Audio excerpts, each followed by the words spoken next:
Welcome back to Cascade Homestead. Today I'm going to be showing you how I plant my tomatoes, and I appreciate you guys joining me for my tutorial videos that I'm doing. It really makes me happy inside to know that you guys want to come to me and then learn from the things that I've learned over the years. So today I'm going to be planting tomatoes, and if you notice, I have a grid set up on my tomato bed. So this tomato bed is 8 feet long and 2 feet wide, and I have split this bed into 16 by 24 inch sections. So there's 6 sections along this bed here, and so I'm going to be planting 6 tomatoes, one in each of these 16 by 24 inch sections. I already planted 3 of the tomatoes. These are 3 here are Cherokee Purple. The 3 that I'm going to be showing you planting, these are Boxcar Willies. All of my tomatoes are heirloom tomatoes. This is the first year growing heirlooms. I've heard really good things about them, so I wanted to try out the heirloom tomatoes this year and just really try out something new and different. And I do a farmer's market, so I've heard that heirloom tomatoes do really well at farmer's markets since most stores don't sell them. So I decided to go with heirlooms this year. I did want to give you a disclaimer. Some of the things I'm going to be talking about work really well in my environment and in my weather out here, but some of the things won't work if you live in places like the Midwest or the South where you get really humid. So as I'm describing what I'm doing, I'm going to kind of give you disclaimers along the way to explain this is the way I do it here, but I would recommend doing it this way later on. So the first disclaimer I'm going to give, the 16 by 24 inches I'm using for my beds here, they work really well for Western Oregon. We don't get any rain from the second week of June to about the second week of September. We get absolutely no rain at all, and our humidity is very low for the most part. So I can plant my tomatoes closer together and not have to worry about disease and other things that you have to worry about in the Midwest or in the South where you have a lot of humidity. So the only exception to that, I watch a homesteading channel on YouTube called Roots and Refuge, and this family lives in Arkansas, and the woman, she plants her tomatoes 20 inches apart, but she trims them down to one stem and she grows them up a trellis. So she keeps them fairly trimmed down, and then they only grow the vegetables at the top, and they're not a bush-sized plant. So if you're doing it that way, you could do them closer together, but I recommend if you're going to be doing tomatoes in a more humid, wet environment, you're probably going to want to do at least 24 inches apart, maybe even 30 inches if you do that. So I'm going to show you how I do it. So what I did before I plant these, I actually pre-watered the soil. So your tomato plants, their roots have fine little filaments on them. And actually, let me show you that. I'm going to pull one of these out. This is a Boxcar Willie. So when you're pulling your tomato out, you don't want to grab it by the stem and yank it up like that. You want to tip it upside down and then give the cup a little bit of a squeeze, and it'll come right out. Now let me show you what these little filaments look like. So as you can see, I'm going to pull these out a little bit. This one has got some really nice roots at the bottom. I want to loosen them up a little bit. But you can see these roots here.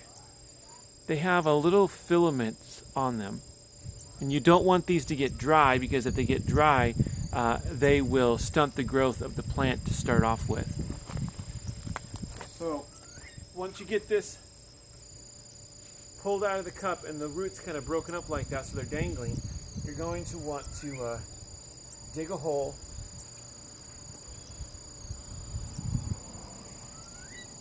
Now, the fun thing about tomatoes, which is different about a lot of plants, these tomatoes, they have like those little filaments on the stem. Those little filaments are the beginnings of roots. That's where the roots are starting to grow on your stem here. So what you want to do is you want to bury your stem about 2 to 3 inches deep. That will allow your plant to get even more growth from roots. And you want as much root growth as you can, because later in the summer you're going to want them to bring in as much moisture and as much nutrients as you can.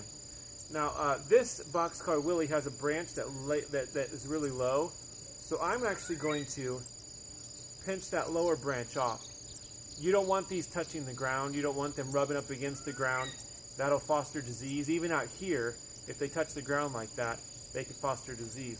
So I'll just pinch off that bottom leaf. And then what you're going to do is you're going to put that in there. You're going to kind of slide the soil down around it. And I'm actually going to pinch off this other branch as well because it's touching the ground as well. So if you have any branches touching the ground, you don't want to keep them on there. Pinching off the lower branches is not going to hurt your tomato plant. It's actually going to help it because what it'll do is that energy that was going to this branch is now going to be going to the top of your plant. So you'll see a lot better growth and a lot faster growth from the top of your tomato if you pinch off those lower branches that aren't really doing anything for the growth of your tomato. So then you're going to want to tamp that wet soil down around your stem so that you can get those new roots growing. Now, what I recommend is once you get it planted, though you already pre-moistened the soil, you still really need to do a deep watering of this bed so that they can have a lot of moisture to drink from, which will help them to establish their roots. And the quicker you can get those roots established, the quicker that these will start growing. So this is another boxcar willy. This is in a smaller cup. So as you can see, this one has a little bit of root binding going on at the bottom. So what you want to do is you want to just kind of loosen those roots up. You don't want to pull on them. Don't yank on them. You don't want to break the roots. But you want to just kind of loosen them up a little bit so that they're dangling down. Just like that.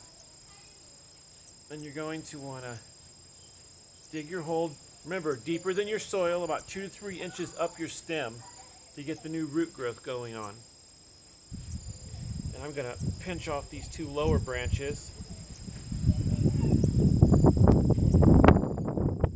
You want to tamp that soil down around your dirt and then lift it up about 2 to 3 inches up the stem.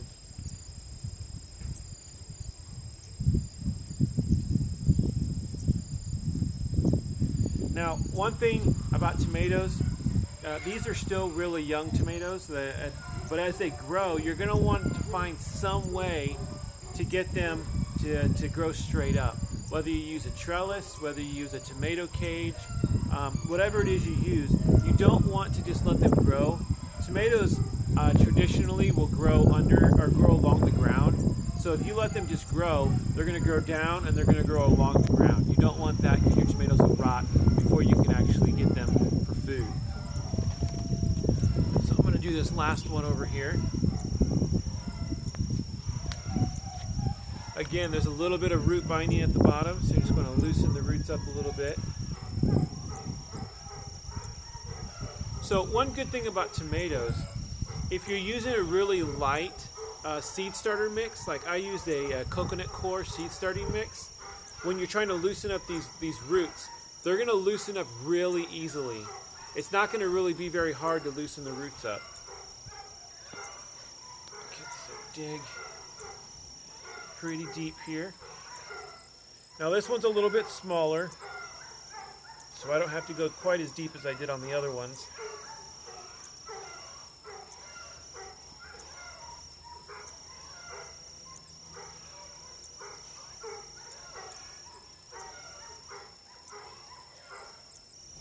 And that is how I do my tomatoes.